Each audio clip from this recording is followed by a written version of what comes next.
Hello there, my name is Charles Snyder. During today's webinar, I'm going to teach you what the OwnerCare presentation tool is and how it can help you as a service advisor to enhance your upsell presentations to your clients and help them understand a little bit better about the repairs that are needed for their vehicle.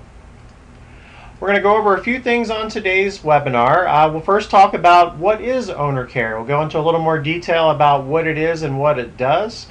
We'll next talk about setting up your PC. There's a couple things that you need to do to be able to communicate the information to your clients, and I'll show you both things that you'll need to do to get ready for that. Next thing, we'll talk a little bit about a couple aids we have to help your motorist understand and be able to complete the OwnerCare link and successfully send it back to you, which ultimately saves you and your client quite a bit of time. Next, we'll talk about completing the estimate. This could be a review for some advisors out there, but I did want to point out a couple different things about completing the estimate that have a direct impact on the OwnerCare link that's sent to your client. And then finally, we'll talk about how to send the OwnerCare link. It's very similar to sending an emailed action plan if you're an experienced advisor on our process, but we'll go over the basic steps to be able to send the OwnerCare link to your client and then how to monitor the response once they complete it and send that back to you. So what is OwnerCare? OwnerCare is an interactive multimedia service that communicates recommendations to your clients a variety of different ways. We have three devices that your clients can not only view their inspection results on, but can also make decisions on these devices and send that back to you directly at the service drive.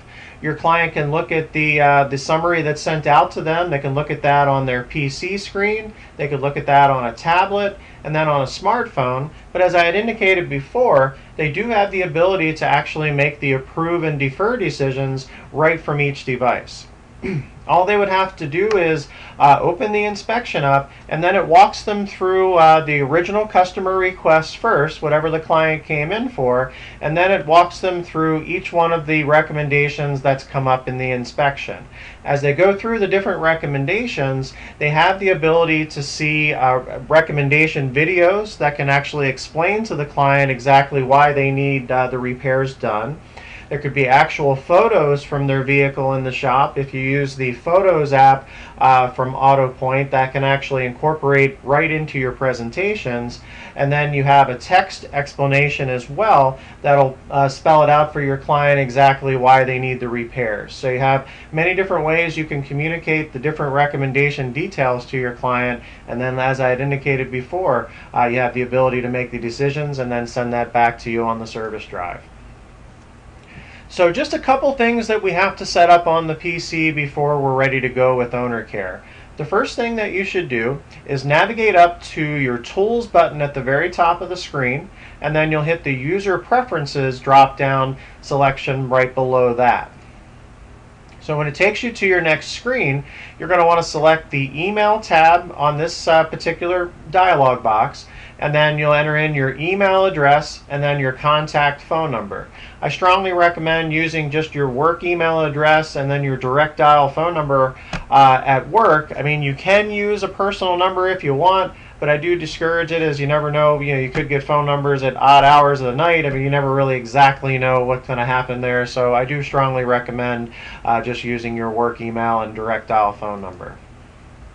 So the second thing we need to do is we want to add a column to our screen that's going to be able to track the OwnerCare responses. So what we're going to do is we're going to go up to the header right here at the top, and you can pick any part of the screen here, but you're going to want to select, go up to the column header and then select Column Chooser once you see the drop-down menu.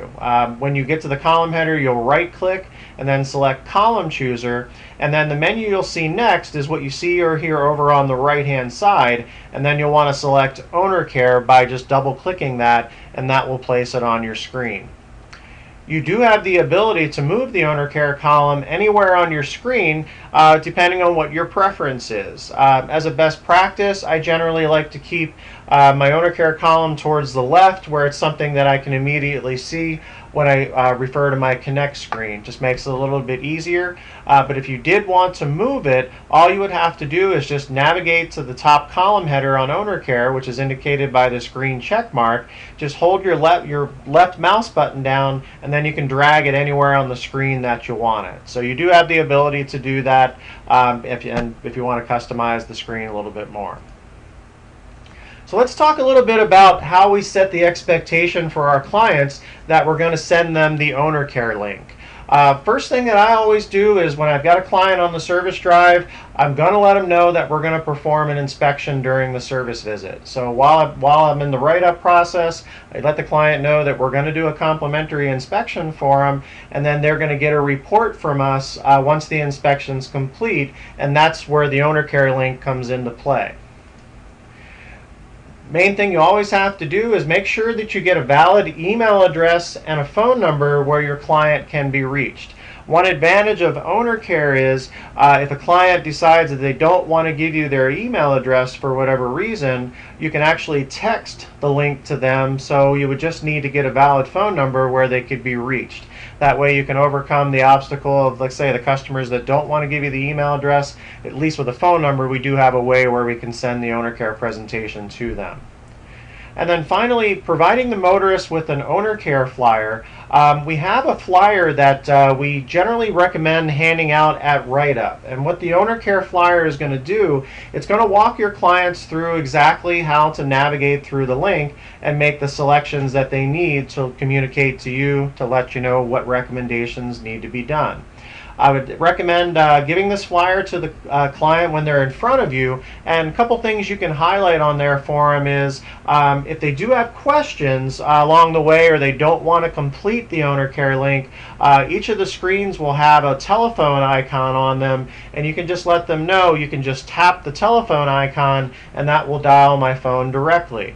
That comes back to the user preferences when you're adding in your correct phone number. That's why that's important, because when your customer hits that telephone button, it will dial whatever number is in your user preferences. So very important to make sure that that is the correct phone number.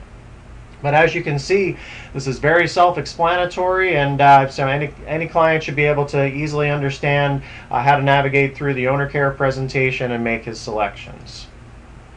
So let's talk about completing the estimate. And like I said, if you've been an advisor on this process for a while, you know, it's always important. We always have to make sure that everything's priced on our screen and making sure everything is on the correct lines. The example I've got here on the screen is a customer has come in and they have a squealing noise from the front end when stopping. So ideally, the technician should associate the recommendation from his inspection to that original customer request line, really for the fundamental reason of making sure the client knows what is causing the squealing.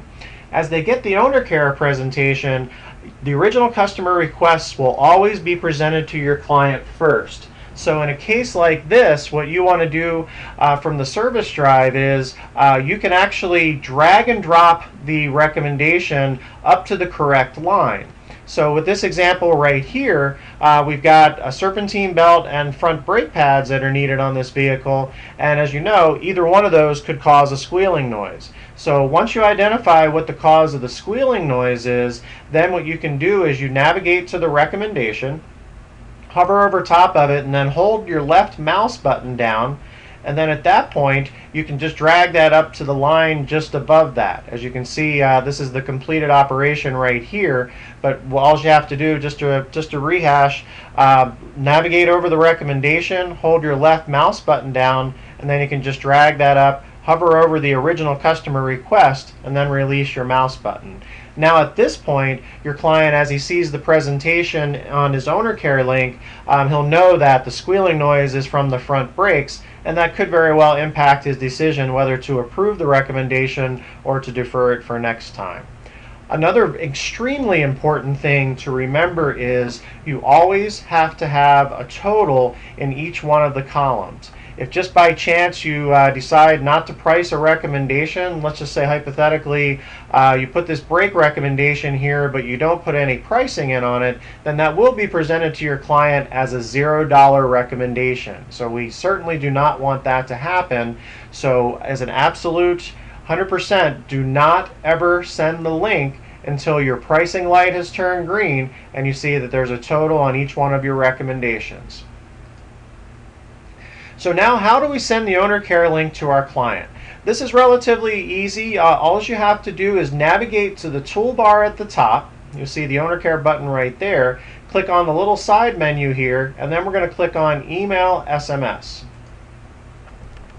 So at this point, we just have to make sure if the client has requested that we send them an email for the OwnerCare link, you have to make sure when you go to send it that the send email box has a check mark in it, and you'll want to make sure that the SMS box down below does not have a check mark in it. That way we know it'll only be sent to the email address as the client requested, and we'll make sure everything is straight that way.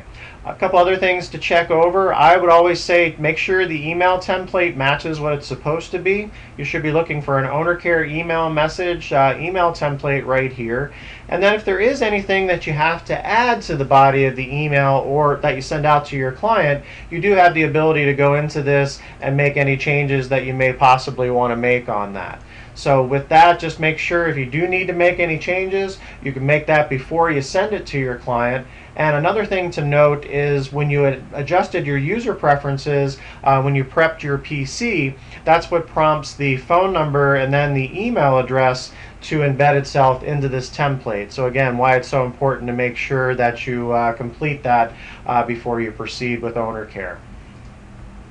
So next we'll talk about sending the OwnerCare link as an SMS message or a text message. So what you have to do is you deselect the check mark up top where it was on for send email, and then you're going to put a check mark in the send SMS box that you see right here. A couple things you want to do before you send this to your client. Just make sure that the phone number that's in the cell phone field here is the one that the client wanted to be contacted at. This will default out of your primary phone number that's in CDK or your home DMS if it's not CDK. That information will already be there, but I always recommend just verifying that before you send the text link to your client.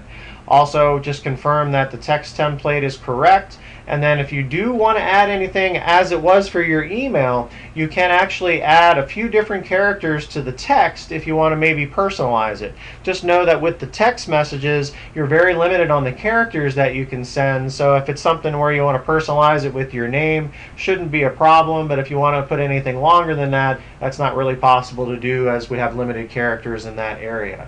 So once you've completed and you've confirmed everything is correct, then you'll just easily just click the little send button right here, and that sends the link to your client.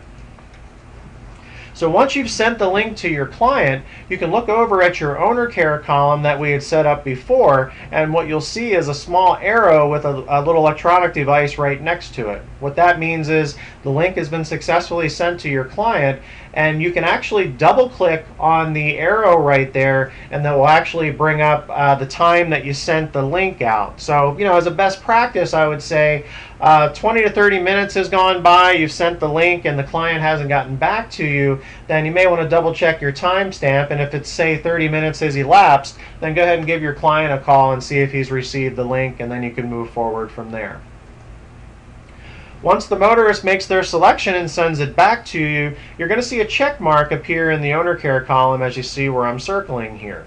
So that way you know the customer has completed it, and then at that point all you have to do is double click on the check mark, and then now you're going to see an OwnerCare transaction log. So what this will show you is it'll show you the recommendations that you sent out to your client, and then below that you'll see where it says OwnerCare Response Received.